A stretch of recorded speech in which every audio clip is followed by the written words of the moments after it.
Ele estava parado no corredor, com a chave ainda na mão, quando ouviu as palavras que destruíram 3 anos em 30 segundos. A voz de Clara chegava pela sala assim que ela soubesse que ele tinha chegado mais cedo naquela noite.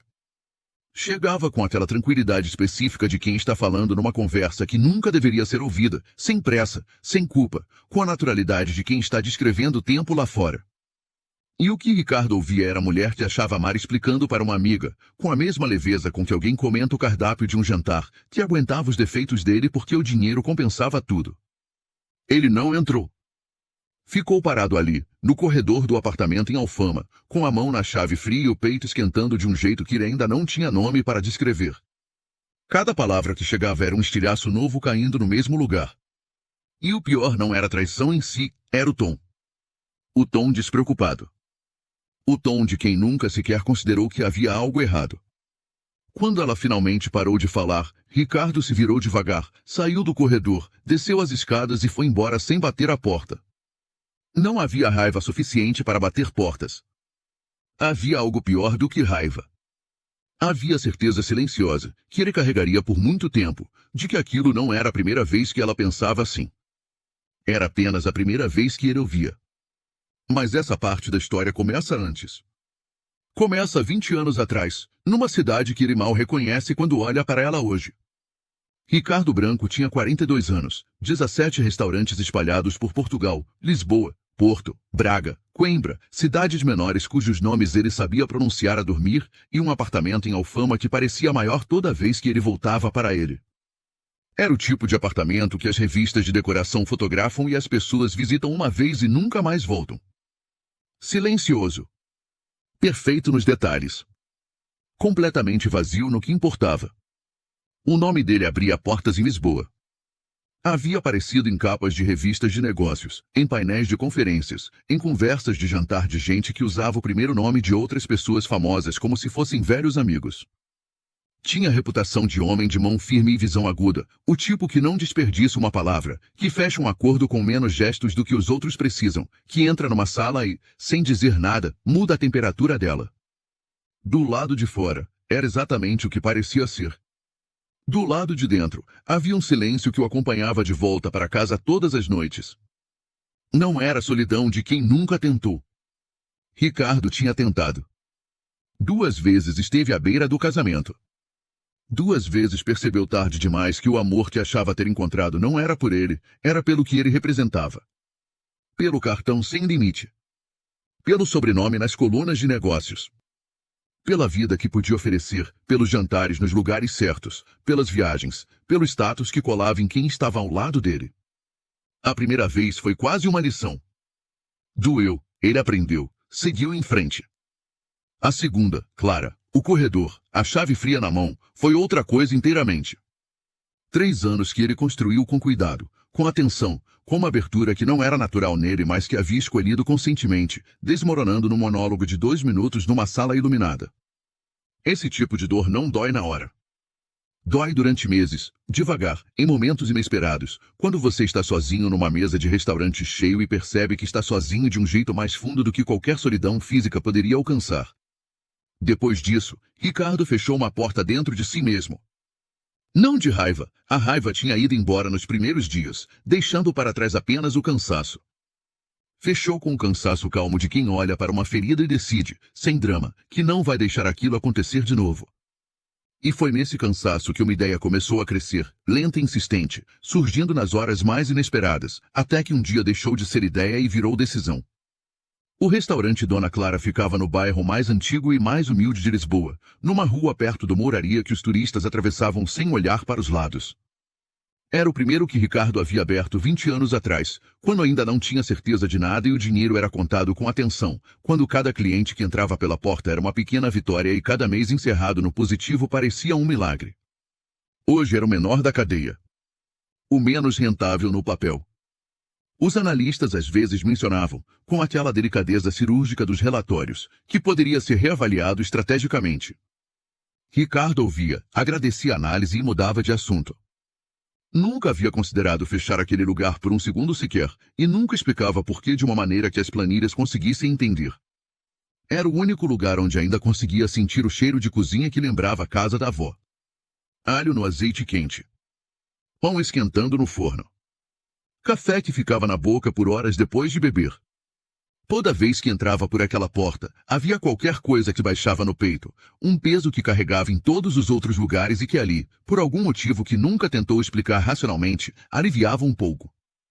Como se o lugar guardasse alguma versão mais simples dele, uma versão anterior a todos os andares que havia construído sobre si mesmo. Foi numa terça-feira de manhã que entrou pela porta dos fundos com calça jeans, camisa simples, sem relógio caro, sem o casaco que usava nas reuniões, com uma proposta informal para o gerente de sempre, o Sr. Odílio, um homem de cabelo branco e expressão permanentemente calma que trabalhava com ele desde o primeiro dia, que havia visto Ricardo passar de rapaz nervoso com uma ideia para empresário reconhecido em jantares de gala, e que o tratava com exatamente a mesma naturalidade em ambos os casos. Quero trabalhar aqui uma semana como empregado de mesa, Ricardo disse. Sem que ninguém saiba quem eu sou. O Sr. Odílio ficou olhando para ele por um tempo longo o suficiente para ser levemente incômodo. Depois deu uma respirada curta pelo nariz e disse, com a voz seca de quem já viu muita coisa e parou de se surpreender com a maioria delas, vai partir pelo menos 3 pratos. Provavelmente mais. Ricardo sorriu pela primeira vez em semanas. Uma coisa pequena, mas real. Me ajuda ou não? O primeiro turno foi perto de um desastre completo, e perto não é a palavra certa. O sistema de comandos eletrônico parecia simples quando observado de longe, do tipo de distância em que tudo parece administrável.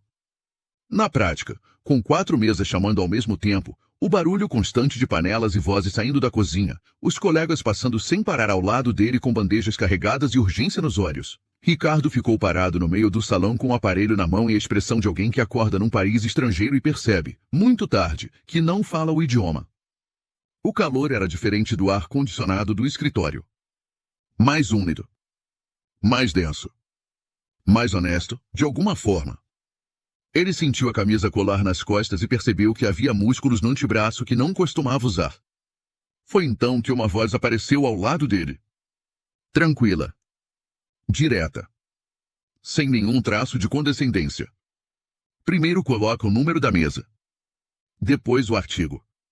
Ele virou a cabeça. A mulher ao lado tinha o mesmo uniforme que ele, cabelo preso com uma liga simples, rosto sem maquiagem, e uns olhos escuros que o olhavam com uma paciência que parecia genuína, não a paciência performática de quem está esperando o momento certo para comentar, mas a de quem simplesmente não tem interesse em perder tempo com crueldade desnecessária.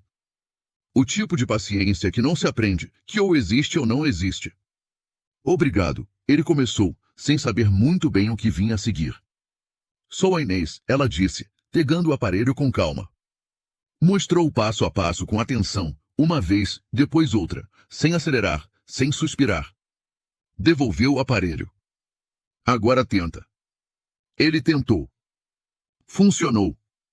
Inês já estava de volta às mesas dela antes que ele conseguisse terminar o agradecimento, atravessando o salão com aquele jeito de andar que ele levaria um dia inteiro para começar a entender, eficiente sem pressa, presente sem chamar atenção, como se o salão fosse uma extensão natural do corpo dela.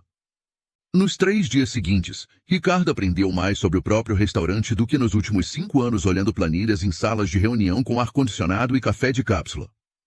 Aprendeu que a mesa 6 ficava perto da saída da cozinha e recebia reclamações toda semana pelo barulho, uma coisa que nunca havia aparecido em nenhum relatório, porque nenhum relatório tinha campo para isso. Aprendeu que a máquina de café travava se você não esperasse 10 segundos entre um pedido e outro, e que o segredo era conhecido por todos os funcionários e por nenhum gerente. Aprendeu que o almoço de terça-feira tinha um pico entre as 11h30 e o 12h15 que deixava a equipe sem fôlego, e que durante aquele pico havia uma sequência específica de quem fazia o que funcionava porque as pessoas a haviam descoberto sozinhas, sem treinamento, sem manual. Mas o que mais aprendeu foi sobre Inês. Era a empregada de mesa mais antiga do turno. Quase 6 anos naquele restaurante. Sabia o menu de cor e saltério, conhecia o nome dos clientes habituais, lembrava que o Sr. Thomas da mesa 3 não podia comer picante por causa do estômago, que a Sra. Graça preferia o café com leite morno e não quente, que o casal que vinha às sextas sempre pedia sobremesa antes de terminar o prato principal. Carregava tudo isso com uma leveza silenciosa que não pedia reconhecimento, e que, Ricardo foi percebendo ao longo dos dias, não o recebia. O cozinheiro mais novo, um rapaz de 20 e poucos anos que havia chegado há 3 meses com muita pressa e pouquíssima escuta, revirava os olhos quando Inês sugeria alguma mudança no processo, com aquele gesto de quem acha que experiência é coisa de gente que não teve oportunidade de aprender do jeito certo. O outro empregado de mesa, o Fábio, ironizava a maneira quieta dela com regularidade. Dizia que ela parecia um fantasma andando pelo salão, que chegava, trabalhava e sumia sem deixar rastro, como se isso fosse uma crítica e não, na perspectiva de Ricardo, a descrição de alguém que havia encontrado uma forma de dignidade dentro de um lugar que não a merecia inteiramente. Uma tarde no intervalo, sentados na pequena área dos fundos onde a equipe comia entre um turno e outro, Ricardo ouviu 2 colegas rindo de um comentário sobre ela. Que era invisível de verdade. Que dava para esquecer que estava lá. Que não deixava rastro nenhum. Nenhum dos 2 notou que Ricardo havia parado de mastigar o sanduíche. Ficou olhando para o chão por um segundo, depois voltou a comer sem dizer nada, guardando aquilo num lugar que ainda não sabia muito bem o que fazer. Foi na quinta-feira que alguma coisa mudou entre os 2. Era o final do turno, aquele momento do dia em que o restaurante solta o peso e fica numa espécie de suspiro longo antes de fechar. O salão estava quase vazio. Os últimos clientes tinham saído. Inês estava sozinha reorganizando o depósito de guardanapos num canto do balcão, com aquele cuidado metódico que ela aplicava em tudo, mesmo nas coisas que ninguém iria notar. O restaurante tinha aquele silêncio específico do fim do dia, cadeiras arrastando no chão, o cheiro de café misturado com produto de limpeza, uma televisão longe passando notícias que ninguém assistia, a cozinha ainda fazendo barulhos intermitentes de panelas sendo lavadas. Era um silêncio com textura. Com temperatura. Ricardo chegou para ajudar sem avisar. Puxou uma cadeira, sentou-se do outro lado do balcão e começou a dobrar guardanapos ao lado dela sem perguntar se podia, sem dizer que estava a fazer aquilo. E ficaram assim por vários minutos, os 2 em silêncio, os movimentos das mãos criando um ritmo pequeno e irregular. Havia algo naquele silêncio que ele não esperava encontrar. Não era desconforto. Não era a tensão de 2 estranhos que não sabem o que dizer. Era outra coisa, a sensação estranha e ligeiramente desconcertante de estar no lugar certo, sem conseguir articular porquê, sem ter feito nada para chegar até ali. Até que ele perguntou, sem olhar diretamente para ela, com a voz baixa e cuidadosa de quem escolhe as palavras antes de soltá-las. Quanto tempo você aguenta esse lugar? Inês parou. As mãos ficaram quietas sobre o guardanapo por um segundo. Não entendi a pergunta. A maneira como te tratam, ele disse. Como se você não estivesse aqui. Ela ficou em silêncio. Não era o silêncio de quem está ofendido, não era o silêncio de quem está preparando uma resposta. Era o silêncio de quem precisou de um momento para processar que alguém havia notado, e que ser notado de verdade, de um jeito que não é casual, que não é politesse, que é atenção genuína, dói de um jeito completamente diferente de ser ignorado. Às vezes dói mais. Já me acostumei, ela disse por fim. Acostumar não é a mesma coisa que estar bem com isso. Inês o olhou de lado pela primeira vez com um olhar que não era de colega de turno. Era o olhar de alguém que estava avaliando, com cuidado cansado de quem já foi decepcionado vezes suficientes para não apressar o julgamento. Você está aqui há menos de uma semana, ela disse. E faz uma pergunta que ninguém me fez em 6 anos. Ele não soube o que responder. Ficou com aquela frase na cabeça pelo resto da noite, deitado no silêncio do apartamento grande demais, olhando para o teto, ouvindo a cidade lá fora fazer os barulhos que a cidade faz quando você não consegue dormir, um carro passando, uma voz distante, o vento no vão da janela. 6 anos. E ninguém havia perguntado. Na sexta-feira aconteceu o incidente.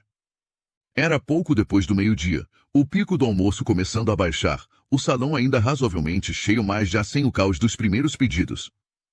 Uma mesa de executivos tinha chegado mais cedo, 4 homens de fato num restaurante de bairro, o tipo de combinação que já chama atenção antes de qualquer palavra ser dita, que cria uma pequena dissonância no ambiente, como uma nota errada numa música que estava a correr bem. Um deles pediu modificações no prato depois de já ter comido mais de metade. Depois reclamou do tempo de atendimento, como se os 20 minutos de espera num restaurante cheio fossem uma ofensa pessoal. Depois levantou a voz num tom que não era para resolver nada, era para ser ouvido. Era para fazer o salão inteiro saber que havia alguém insatisfeito, e que esse alguém tinha autoridade suficiente, ou pelo menos convicção suficiente, para demonstrá-la publicamente. A empregada de mesa da mesa era Inês. Ricardo estava a 2 metros de distância, de costas, e virou-se devagar quando ouviu o tom mudar.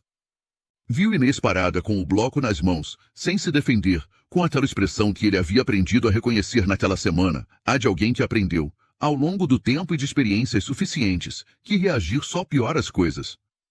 Os ombros levemente curvados para dentro. O queixo baixo. O olhar fixo num ponto do chão à frente dela, como se o chão pudesse, de alguma forma, oferecer uma saída que o salão não tinha. Sentiu algo apertar no peito com uma precisão que o surpreendeu. Não era raiva ainda. Era reconhecimento, a sensação de ver algo que conhecia por dentro ser aplicado por fora, a postura de alguém que aprendeu a encolher como estratégia de sobrevivência. E depois, imediatamente depois, veio a raiva. O Sr. Odílio já estava a caminhar para a mesa para apaziguar, como sempre fazia, com aquela competência tranquila de quem já lidou com situações assim mais vezes do que consegue contar. Mas antes de chegar, Ricardo já estava ali. "Posso ajudar?" Ele disse, com a voz que usava nas reuniões de diretoria, calma, direta, com uma temperatura que não precisava ser alta para ser firme. O executivo olhou para ele com a expressão de quem vê um empregado de mesa intrometido onde não foi chamado. "Pode trazer a conta?" "Com todo o prazer." Ricardo não desviou o olhar, não baixou a voz, não recuou um centímetro. "Mas antes preciso informar que acompanhei o atendimento desde o início. O pedido foi anotado exatamente como o senhor solicitou. Posso mostrar a comanda se quiser verificar." O clima na mesa mudou. Os outros 3 executivos ficaram quietos. "Está a chamar-me mentiroso?" "Estou a dizer que a minha colega fez o trabalho dela com excelência." A voz de Ricardo continuava no mesmo tom, a mesma temperatura baixa, a mesma firmeza sem necessidade de volume. "Se houve insatisfação com o prato, posso resolver com a cozinha, é exatamente para isso que estou aqui. Mas não vou ficar calado enquanto alguém que trabalha bem é tratado como se tivesse cometido um erro que não cometeu." Houve um silêncio de alguns segundos. O tipo de silêncio em que as pessoas percebem que o território mudou e estão a recalcular. O executivo pagou a conta sem desconto, disse alguma coisa entre os dentes que não foi possível entender completamente, e saiu com os outros 3. Quando a mesa ficou vazia, Inês apareceu ao lado de Ricardo. Os dois ficaram olhando para o salão que voltava ao seu ruído normal, como se nada de particular tivesse acontecido, como se aquelas 2 cadeiras não guardassem ainda o resíduo de alguma coisa. "Não precisavas fazer isso", ela disse em voz baixa. "Precisava sim." Ela não respondeu de imediato. Ficou olhando para a mesa vazia por um momento, com aquela expressão de quem precisa de tempo para que qualquer coisa se reorganize dentro, e Ricardo, que havia aprendido naquela semana a ler os silêncios dela com uma atenção que não aplicava a quase mais nada, esperou. Quando ela virou o rosto, os olhos estavam secos. Mas havia ali uma expressão que ele não sabia nomear com precisão. Não era gratidão exatamente, que gratidão ele conhecia e sabia reconhecer. Era outra coisa. Era o espanto quieto e ligeiramente desconcertado de quem não estava habituada a ser protegida e não sabe muito bem o que fazer com essa sensação quando ela aparece. No sábado, último dia do turno combinado, os 2 saíram juntos depois do trabalho pela primeira vez. Não foi planeado. Inês estava esperando o autocarro na paragem da esquina, bolsa no ombro, olhando para o lado da rua com aquela expressão vaga de quem está cansado mas ainda a processar o dia. Ricardo apareceu ao lado dela sem ter decidido completamente que estava a fazer aquilo de propósito. Ficou ali. Ela não disse nada. Ele também não, por um momento. O fim de tarde tinha aquela luz específica de Lisboa que existe apenas nessa hora, alaranjada, horizontal, um pouco cansada, com aquela qualidade de coisa que está prestes a acabar e sabe disso e não se importa. O barulho do trânsito subia da rua e cobria os silêncios entre uma frase e outra, que eram muitos e não incomodavam nenhum dos 2. Ficaram 1h30 conversando de pé no passeio enquanto 3 autocarros passaram sem que ela se movesse para entrar em nenhum. Ricardo notou o primeiro passar. Notou o segundo. Ao terceiro, não disse nada, mas sentiu algo naqueles 3 autocarros ignorados, naquela 1h30 de pé numa esquina de Lisboa com a luz mudando ao redor deles, que não conseguiu nomear mais que guardou com cuidado. Inês contou que havia começado a trabalhar no Dona Clara quando o pai ficou doente, num período em que tudo que tinha de sólido parecia estar a amolecer ao mesmo tempo, quando ela precisava de algo que tivesse horário fixo e rosto conhecido e cheiro familiar. Que o restaurante se tornou a âncora desse período, e que com o tempo aprendeu a gostar do lugar com um afeto real, não apenas de necessidade. O cheiro do café da manhã antes de os clientes chegarem, os clientes que voltavam todo mês e pediam sempre a mesma coisa. A rotina que parecia pequena, mas era dela, completamente dela, e havia dignidade nisso que ela havia levado tempo a reconhecer. Ricardo ouvia com uma atenção que não praticava há anos. Não a atenção de quem espera o turno de falar, ou de quem já sabe o que vai dizer e está apenas a aguardar o espaço. A atenção de quem não quer que o outro pare. De quem está a ouvir e ao mesmo tempo a perceber que estava com falta disso há muito mais tempo do que sabia. Quando o último autocarro do horário parou na esquina com um barulho de freio, Inês pegou na alça da bolsa e disse, olhando para o autocarro e não para ele. Na semana que vem você desaparece, não é? Ele fez uma pausa. Por que você acha isso? Por que as pessoas que aparecem assim de repente sempre desaparecem da mesma forma? Não havia amargura na voz. Era uma verdade que ela havia aprendido a carregar com a leveza das coisas aceites há tempo suficiente para deixarem de sangrar, antiga, bem guardada, dita com a tranquilidade de quem não tem mais energia para se surpreender com ela. Mas foi bom trabalhar com você. Ela entrou no autocarro antes que ele conseguisse responder. A porta fechou. O autocarro arrancou. Ricardo ficou parado no passeio, vendo as luzes traseiras do veículo sumirem na curva da rua. A cidade continuava ao redor dele com a sua indiferença habitual. Vozes, motores, a Lisboa noturna começara a ligar as luzes, e ele ficou ali mais tempo do que precisava, com a sensação estranha e levemente dolorosa de ter perdido alguma coisa antes mesmo de saber que queria guardar. Na segunda-feira seguinte, Ricardo não apareceu no Dona Clara como empregado de mesa. Apareceu como dono. O Sr. Odílio reuniu a equipa pela manhã na área do salão, o que já era suficientemente incomum para criar uma tensão de baixa intensidade no ar, o tipo de tensão que não é pânico, é apenas a consciência coletiva de que alguma coisa diferente está prestes a acontecer. Quando Ricardo entrou com roupas diferentes, postura diferente, sem avental, sem a comanda na mão, com o casaco que usava nas reuniões e os sapatos que ninguém usa para trabalhar num salão de restaurante, o silêncio foi imediato. Inês estava com os outros, encostada no balcão, os braços cruzados da maneira que cruzava quando estava a tentar parecer mais calma do que estava. Ricardo havia aprendido isso naquela semana, o jeito específico que os braços cruzados dela significavam processamento em curso, não defesa. O momento em que ela o reconheceu foi visível. Uma contração mínima nos ombros. Os olhos a piscaram uma vez a mais. Depois a pausa, aquela fração de segundo em que a informação chega ao sítio onde as coisas se tornam reais, e depois o segundo momento, o da compreensão completa, em que ficou completamente imóvel com a respiração ligeiramente mais curta, como alguém que recebe um golpe inesperado e tenta não mostrar que o recebeu. Não era traição ainda.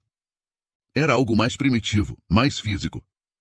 Era o corpo a reconhecer, antes de a mente ter palavras para isso, que estava prestes a doer. Ricardo falou para a equipa. Explicou o motivo da semana encoberta. Precisava entender o que acontecia nos seus restaurantes sem que o comportamento de ninguém fosse alterado pelo peso do nome. Agradeceu a cada pessoa presente com especificidade, com detalhes que mostravam que havia prestado atenção. Anunciou ajustes concretos que ia implementar, a mesa 6 seria reposicionada, a máquina de café seria substituída, o pico de terça seria reforçado com um elemento adicional de equipa. Nomeou Inês para o cargo de supervisora de turno, vago há meses, com aumento correspondente, na frente de todos, com uma clareza que não deixava espaço para interpretação. Depois pediu 5 minutos com ela.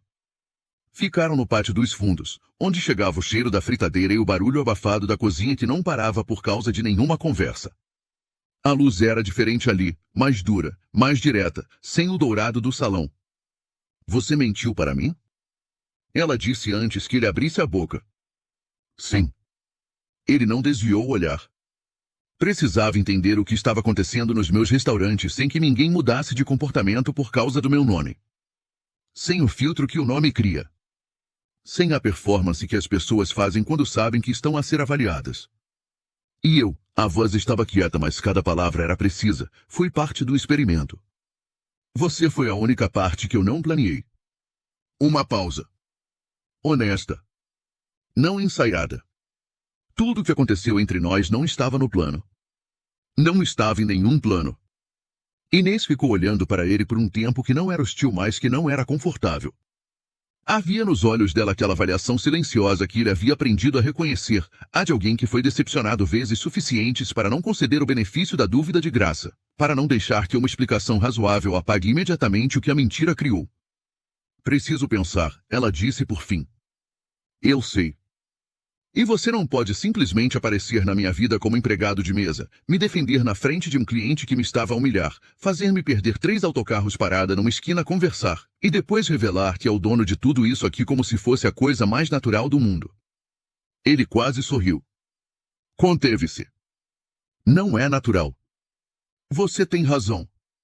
Muito obrigada por concordar. Ela cruzou os braços cruzados do processamento em curso, ele reconheceu. Agora vai trabalhar. Nos meses seguintes, Ricardo voltou ao Dona Clara com frequência.